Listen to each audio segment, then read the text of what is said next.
बिस्मिल्लाहिर्रहमानिर्रहीम। Students of 9th class, अस्सलाम वालेकुम।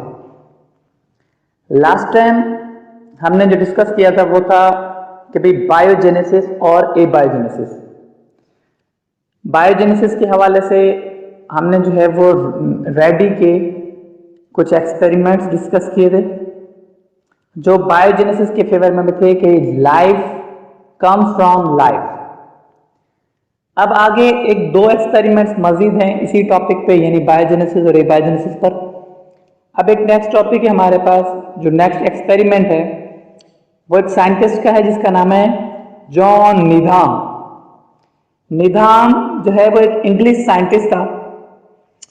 इसने क्या किया, एक फ्लास्क ली, एक बोतल ली और बोतल के अंदर उसने कुछ मीट को बॉयल किया। बॉयल करने के बाद उसकी जो ग्रेवी थी, उसका जो रस था, शोरबा था, उसको उठा के उसने एक बोतल के ऊपर एक फ्लास्क के अंदर डाल दिया और उसका माउथ जो है वो कवर कर दिया। लेकिन उसका माउथ जो है वो ढीला कवर किया था, उसने टाइट तरीके से उसको कवर नहीं किया था, लूजली सील था वो। कुछ दिनों के गुजरने के बाद जब उस कवर्ड बोतल को देखा गया माइक्रोस्कोप के अंदर, तो उसमें माइक्रो ऑर्गेनिजम्स मौजूद थे। यानी ये जो बात है कि भाई ग्रेवी से यानी गोश्त के शोरबे से या गोश्त से माइक्रो ऑर्गेनिजम्स बन रहे हैं, मतलब बेजान चीजों से जानदार ऑटोमेटिकली बन रहे हैं। ठीक है, सो ये जो कॉन्सेप्ट था एबायोजेनेसिस का, ये इसके फेवर में था। तो इसलिए एबायोजेनेसिस के मानने वाले जितने भी साइंटिस्ट थे तो वो एकदम उनको एक किस्म की हौसला अफजाई मिल गई और वो दोबारा जो है वो उनको एक्साइटमेंट मिल गई, किनको, जो एबायोजेनेसिस के मानने वाले थे। अब ये जो बायोजेनेसिस और एबायोजेनेसिस का जो एक्सपेरिमेंट्स चल रहे थे या ये जो कॉन्सेप्ट्स चल रहे थे लोगों के दरमियान, अभी तक क्लियर नहीं हो रहा था कि बायोजेनेसिस सही है या एबायोजेनेसिस सही है। यहां तक के 19th सेंचुरी का जो है वो हाफ हो गया। फिर हमारे पास एक फ्रेंच साइंटिस्ट था, मशहूर साइंटिस्ट है, लुइस पास्टर। एक साइंटिस्ट है जिसने जो है वो पास्चुराइजेशन का भी तरीका दिया है। फ्रेंच साइंटिस्ट है, इसने जो है वो इस प्रॉब्लम को सॉल्व करने के लिए एक एक्सपेरिमेंट परफॉर्म किया।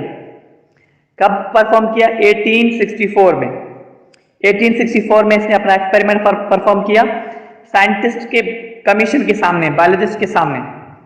उसने क्या किया, एक बोतल ली, फ्लास्क ली और उस बोतल का जो नेक थी या ढक्कन था वो एस शेप का बनाया, यानी एस ट्यूब लाइक बनाया। ठीक है, एस शेप का बनाया और वो ट्यूब लाइक था लेकिन एस की तरह बना हुआ था।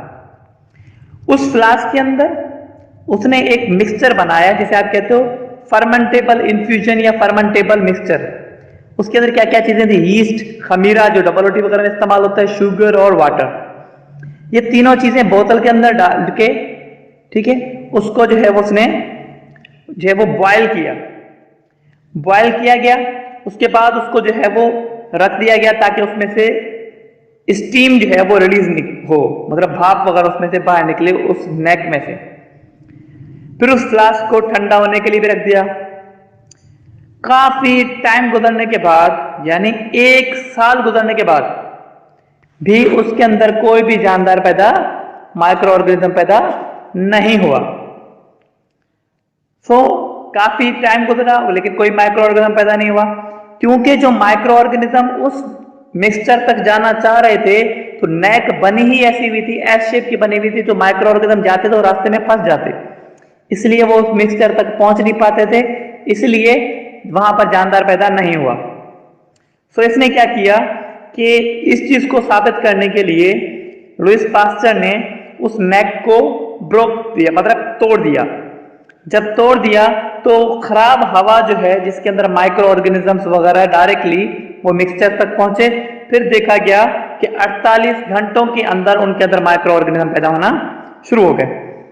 तो इससे यह बात साबित हुई, या इस एक्सपेरिमेंट से यह साबित हुई कि अगर माइक्रो ऑर्गेनिजम्स या उनके एग्स या उनके स्पोर्स को उस इन्फ्यूजन तक या उस मिक्सचर तक ना पहुंचने दिया जाए तो कोई भी जानदार खुद ब खुद पैदा नहीं होता। तो मतलब एबायोजेनेसिस के एक्सपेरिमेंट ने स्पॉन्टेनियस जनरेशन को, यानी जानदार बेजान चीजों से खुद ब खुद पैदा होते हैं, इस कॉन्सेप्ट को रिजेक्ट किया। सारे साइंटिस्ट ने इस बात पर एग्री हुए कि एबायोजेनेसिस मौजूदा माहौल में नहीं हो सकती, जानदार सिर्फ जानदारों से बनते हैं, यानी लाइफ कम फ्रॉम लाइफ, यानी एबायोजेनेसिस गलत है कॉन्सेप्ट, और जो बायोजेनेसिस का कॉन्सेप्ट है वो हमारे पास सही है। सो ये दो एक्सपेरिमेंट है, नीधाम एक्सपेरिमेंट और पास्चर एक्सपेरिमेंट। उम्मीद है आपको समझ में आ चुका होगा। तब आज के लिए इतना ही काफी है। अल्लाह हाफिज़।